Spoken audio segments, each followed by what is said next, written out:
రేవంత్ రెడ్డి, నీకు ఎస్సీలంటే ఎందుకంత కక్ష? 2 సంవత్సరాల నుండి ఎస్సీ గురుకుల పిల్లల గోస పెడుతున్నావు. తమ పిల్లలను ఇబ్బంది పెడుతున్నాయని విజ్ఞప్తి చేసేందుకు తల్లిదండ్రులు ఎస్సీ సంక్షేమ భవనానికి వెళ్తే పోలీసులను పెట్టి బయటకు నెట్టేస్తున్నారు.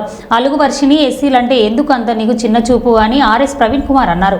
1 కాదు 2 కాదు 2 సంవత్సరాల నుంచి ఈ ఎస్సీ గురుకులను గోస ఉంచుకుంటున్నారు. ఎందుకయ్యా రేవంత్ రెడ్డి నీకు ఎస్సీలంటే అంత కక్ష?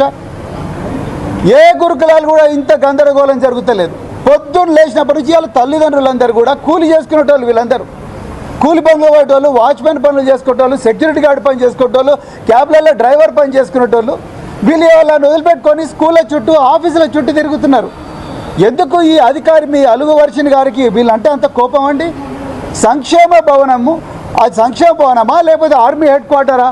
వీళ్ళందరూ ఎప్పుడైతే తల్లిదండ్రులుగా వీళ్ళందరూ పోయి, మేడం మీరు మా పిల్లలకు అన్యాయం చేస్తున్నారు, అప్పుడున్న ఆఫీసర్లు, ఇదే కాంగ్రెస్ గవర్నమెంట్లో ఉన్న ఆఫీసర్లు కూడా కొంతమంది మమ్మల్ని మంచిగానే చూసుకున్నారు, కానీ మీరు మాత్రం ఎందుకు మేడం మమ్మల్ని ఇట్లనే చూస్తున్నారు అని అడిగితే పోలీసు వాళ్ళని పిలిపించి వీళ్ళని బయటికి గెంటేయడం, సీసీటీవీ కెమెరాలు పెట్టుకోవడం, వీళ్ళను కనీసం కూర్చోబెట్టి కూడా మాట్లాడే సంస్కారం లేని ఆఫీసర్లను ఇవాళ మీరు సాంఘిక సంక్షేమ శాఖలో పెట్టిండ్రు.